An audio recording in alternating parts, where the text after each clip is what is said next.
Well, good morning, everybody. My name is Larry Jacobs. This is Pre-K-12 Education Talk Radio, and it's amazingly February 28th, but it's not the last day of February. Of course, it's leap year 2024, so we have a February 29th. How about that? That's tomorrow. All right. At any rate, welcome to Pre-K-12 Education Talk Radio. We have a show for you today with my friend Bert Snow, who's been here before. He works a lot with the creating programs with the Library of Congress. He does other things as well for children. We did a show a few months ago about the music of the United States, music of U.S. or us, music of us project, which was really cool. It's also Library of Congress. And he also, just during that show, mentioned that he also worked on something called Kid Citizen, which is not the name of a wrestler in the WWF, kidcitizen.net. You can see it there. It's a Library of Congress sponsored K-5 citizenship program. And it's either that or it helps, it either helps young children understand Congress or it helps Congress to stop acting like young children. We'll find out which one. We've got Professors Drs. Ilene and Mike Berson here from the University of South Florida in magnificent Tampa, okay, who developed the program with us, and we're going to have a nice conversation about it. Please see what we do at our American Consortium for Equity and Education over at ace-ed.org. Everything's free over there. We have our Equity Awards program that's running right now. Check it out. All the podcasts are over there. The magazine, Equity and Access, our online journal is over there. So please check it out. As I say, everything's free over at ace-ed.org. And without further ado, let me bring on my three guests. Okay, hold on. There we go. I'll check it in there. Good morning, Bert, first of all. Hi, Bert. Good morning, Larry. Great to be back with you. Nice to have you back on a foggy day here in Upper New England, right? Get rain it sure is. Yeah, it's rainy. It's rainy and foggy here in Maine today. Okay, and I have a feeling you're going to get wetter than we are. I think, and a little cold today. Bert, it's great to have you back here. Thank you for being here. Yep. Okay, cool. And the Bersons, the Dr. and Dr. Berson. We'll start with Ilene. Ladies first. Hi, Ilene. It's Larry Jacobs here. Call me Larry. Hi, Larry. Good morning. Thank you for having us. Our pleasure. My pleasure. Are you kidding me? And I assume that's your husband and not your son or brother over there. Am I correct, Michael? That is my husband, yes. Well, could be. Hi, Mike. Hi, Larry. Thank you for having us on today. It is beautiful here in sunny Tampa, Florida. So we'll try to send you a little sunshine your way.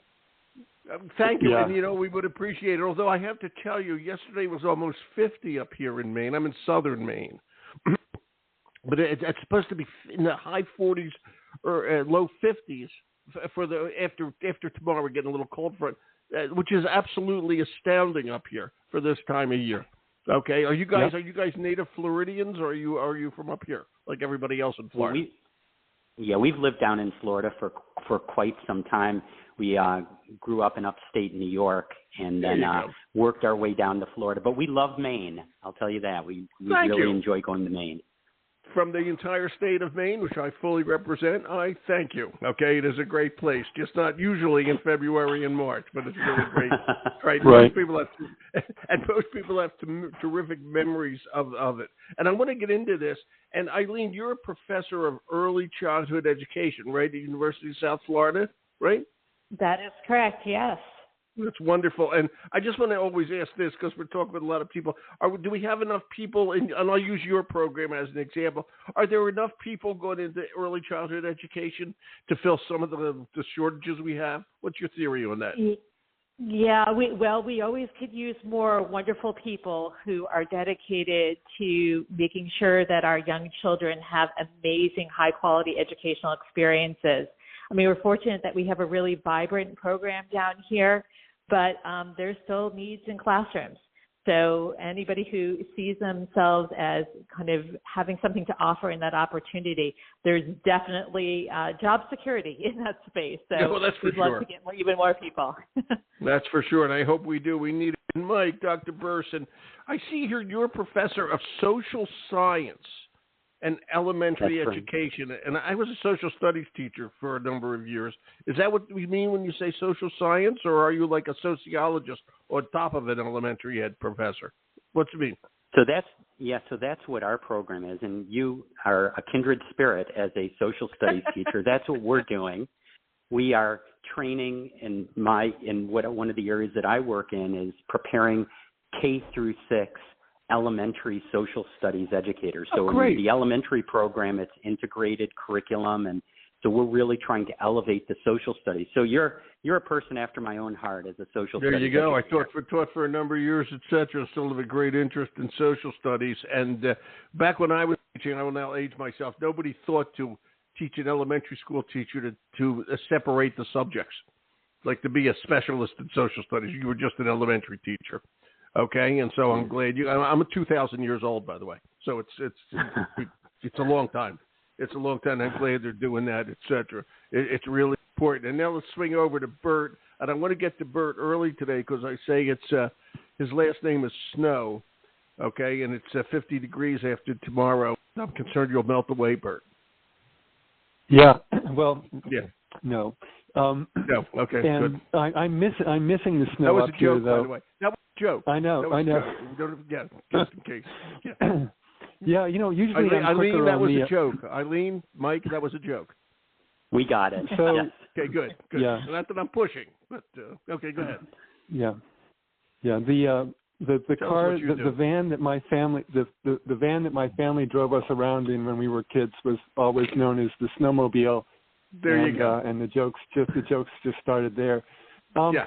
So just to kind of jump into Kid Citizen. I mean, really, Michael and Ilene get a lot of credit because really what you're talking to in the trio of us is you're talking to a veteran educational game designer. That's me.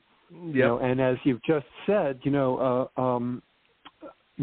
in early childhood education and in elementary social studies education.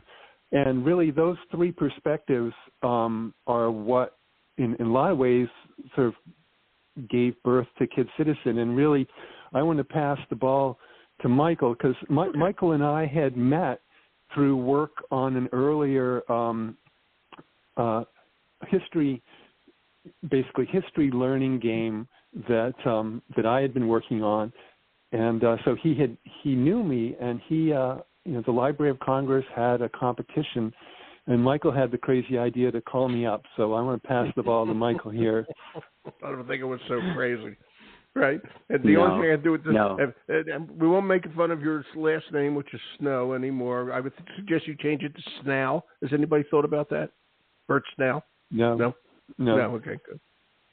Okay. Yeah, so thank you, buddy. So just Larry, as a follow-up to that, it was really a fortuitous opportunity to have met Bert because one of the things we were thinking about as Ilene works in the early childhood space and I work in elementary and social studies is that you really have to look hard to find high-quality materials for young children that honors their sense of knowing.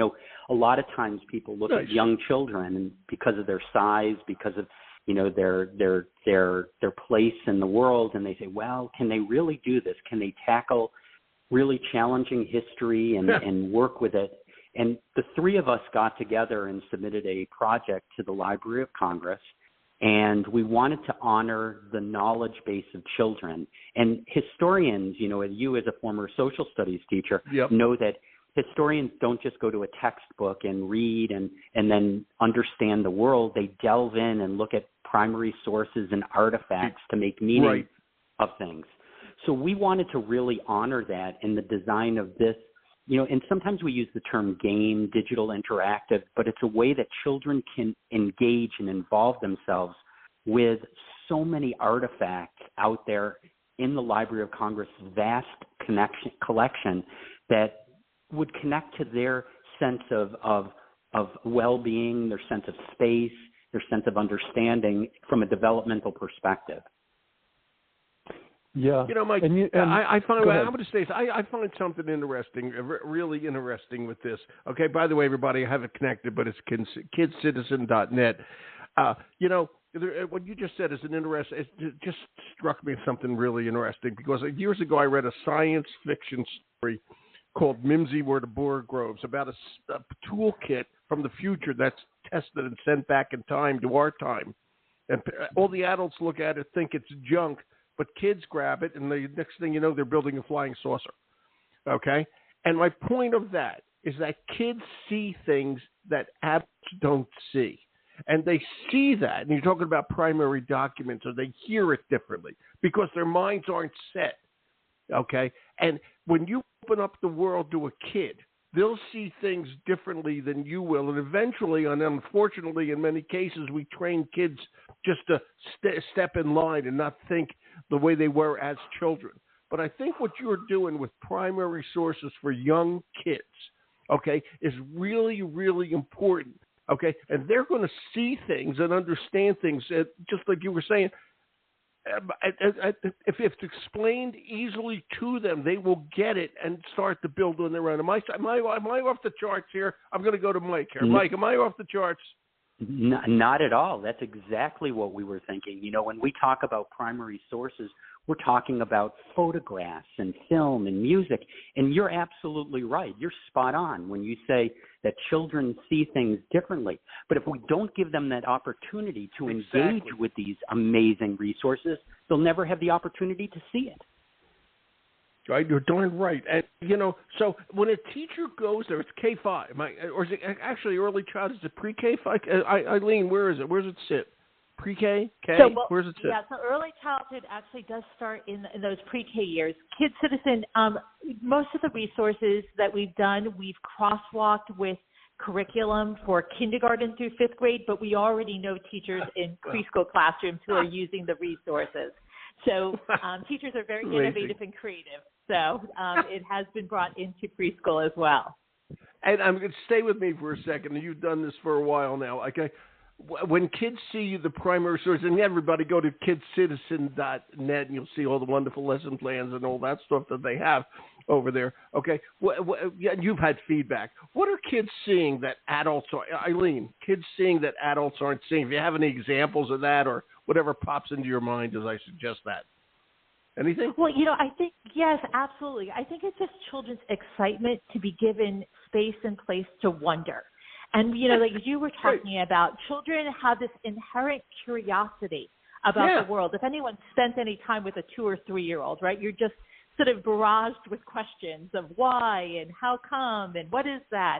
And so they have this innate sort of wondering about the things that they see around them. And the way Kid Citizen specifically has been designed is to take some components and the selection of primary sources that have elements that have something familiar to children so they can at least connect their funds of knowledge.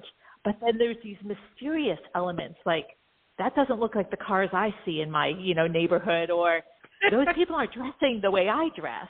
And so then they start asking questions, and those kinds of questions propel them to want to know more.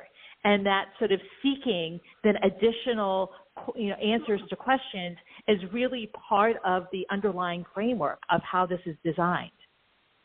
And how do you teach teachers? And I don't know which one. I'm throwing this out to the Bersons. Okay, either one of you, both of you can answer. How do you teach teachers to work with this kind of stuff? Okay, because I have a feeling not a lot of them are trained that well to teach social studies, okay, to elementary kids using primary sources. I have a feeling that's not a big part of any ed school's curriculum. And this is a wonderful way to get this in there because we got to start. We're having citizenship problems in this country. I don't think I have to tell anybody that. Okay, and you know, we got to get kids on track, understand what our government is, what our country is, et cetera, et cetera. Okay, how do you get the teachers working with it? Okay, and I'm throwing that out to the person. Either one of them or both can answer.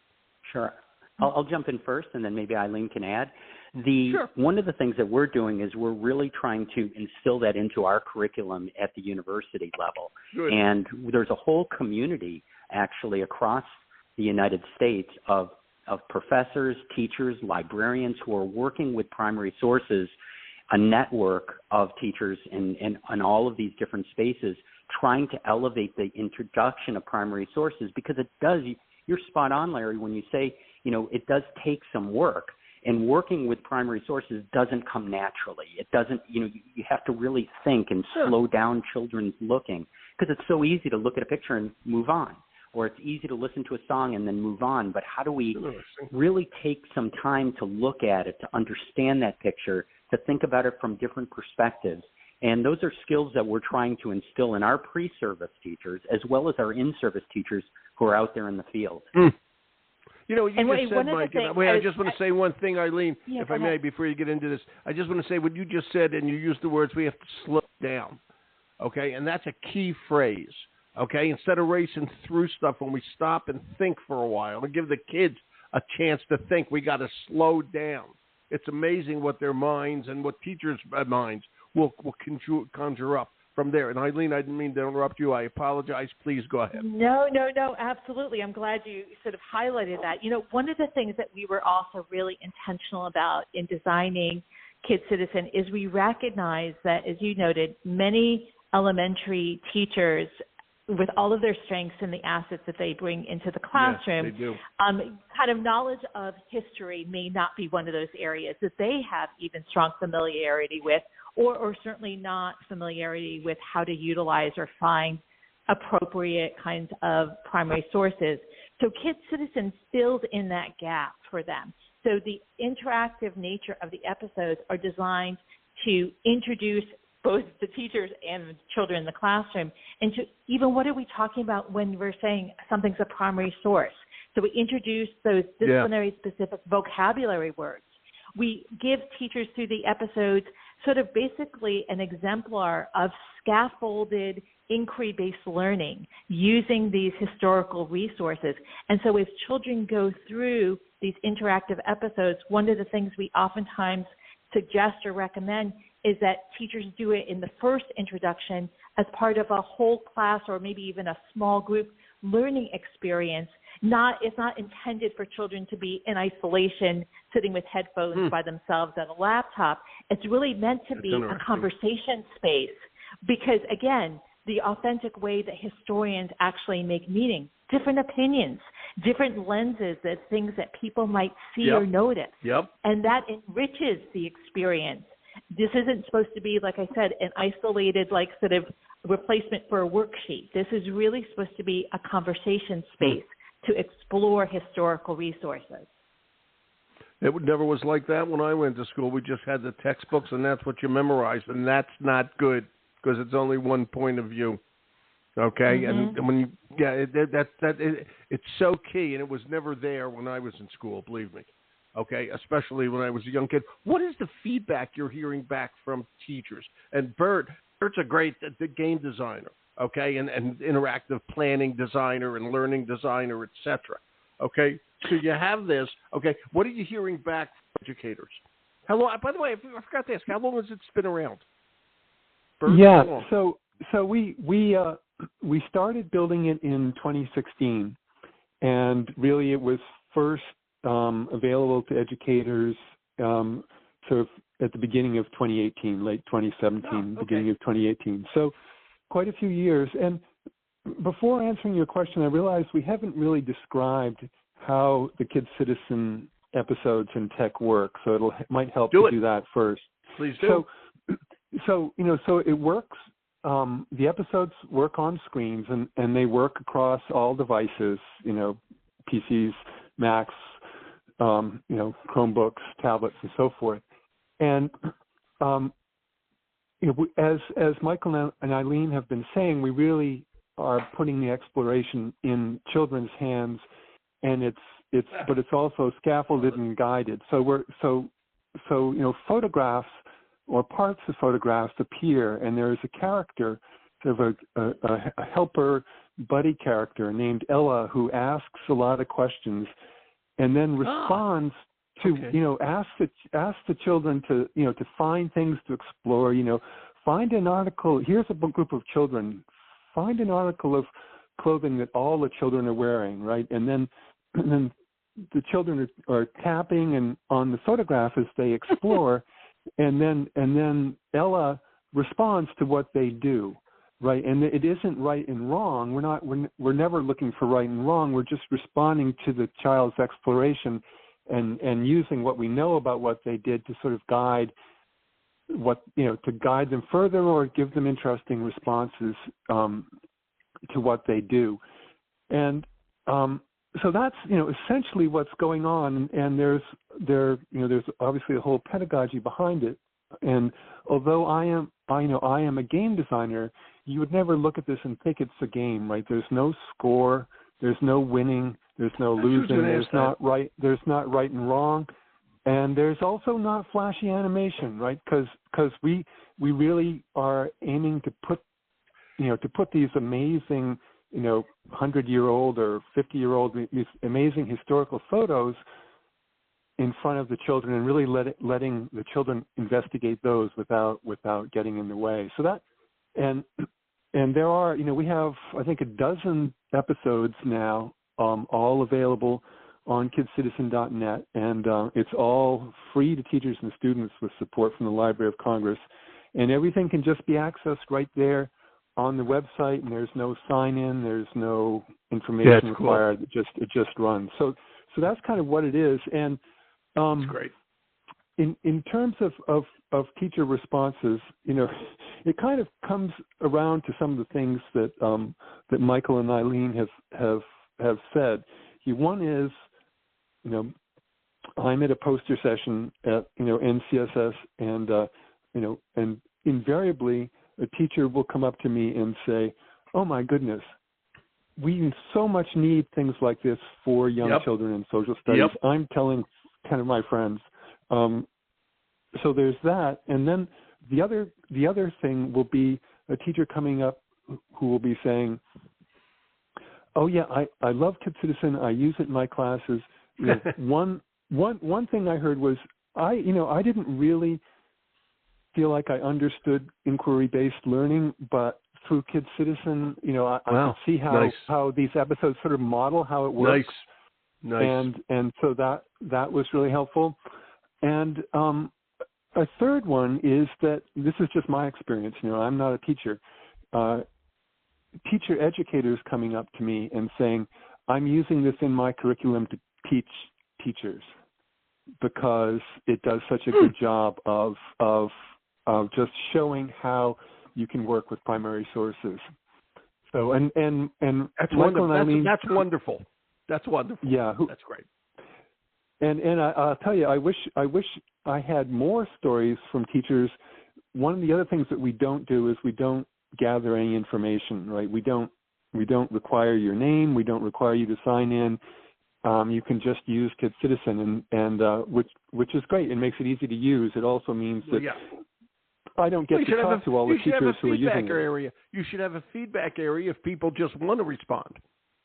That's up to them. That's a good idea. Yep. Yeah. Yep. It's that simple. And by the way, I didn't just describe you as a game designer. I described you as a learning designer. That's what you are. Well, there you go. Well, thank you. There you go. You're welcome. So, by the way, Michael and Ilene I see that. I want to say one other thing. I'm looking at the website. There are KidCitizen.net. There are 3 Spanish language episodes that are available now. You're working with the University of Puerto Rico. And are you going to do more in Spanish? We are. Yeah, we're working on several other ones now. Yep. Good. Excellent. I got to tell you, and I'll tell you something. There's a lot of diversity here. I'm looking at just the pictures on the front homepage of the website. There's so many people of color, people who are Asian, et cetera, et cetera. Okay, it's just a lot of you can see it's diverse and representative of the whole country, and I think it's really, really important for everybody to see. Okay, it's just amazing. And I'll ask my humorous question at the beginning. Is there any hope that this will help Congress? Will this help Congress to stop acting like children? What do you think? Let's hope so. One of the episodes is actually called... This might be a little upper grade for them, K-5. We might have to go back earlier to fetal education or something to it. Yeah. Get them to work. Yeah, I'm saying it. You don't have to agree. I'm just saying it. We do have an episode that's called "Welcome to Congress" that kind of gives young children an introduction about kind of how Congress, I guess, at least theoretically, is supposed to kind of work in the way of like a community, right? Identifying problems, trying to figure out ways to solve them. So I don't know if the impact in the immediate context, but maybe longitudinally, if we give this 20 years, let these children sort of grow up and maybe become our next representatives who might have the opportunity for that to have some effect. And I don't know where you guys got the idea for this, but when I first read it, I thought it was MLK for like Martin Luther King. Okay, but then I saw it's Congress and Milk, MILK. Okay, and this is great. The subtitle: How does Congress affect children's daily life at school? Okay, which I think is really cool and it's fun to do because I used to hate my nauseating warm plastic container of 1950s milk, which I think the cow died in 1938. Okay, which is where they got that milk. Okay, and I still remember getting yelled at for spilling out my milk in the teacher's wastebasket. I couldn't stand it. Okay, but let's talk about milk.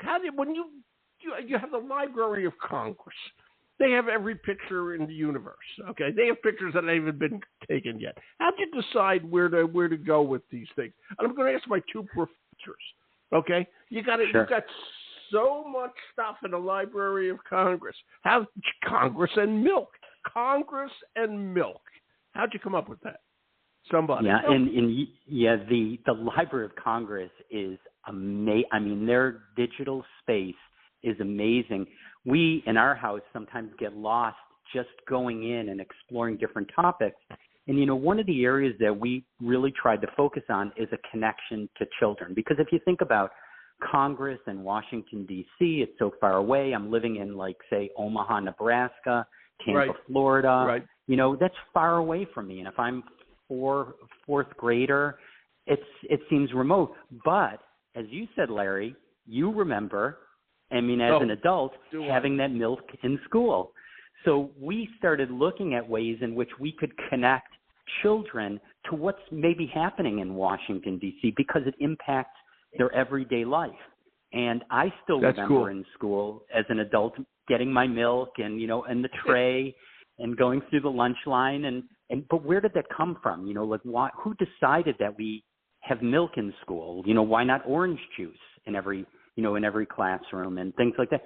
So by exploring and finding an image, and we have a wonderful collaborative team that we work with at the Library of Congress who helps us once we find images to make sure that, we get access to those images, and finding the correct connections is just part of the really exciting fun for us as researchers and educators, is when Bert and Ilene and I sit around and one discussion leads to another. And have you seen this picture? A cow being milked on Capitol Hill. And then we start, why is that cow there? And, it leads down a whole chain of discussions, and we want to know more. And that's what we're hoping to build in children, is why in the world is there a cow on Capitol Hill?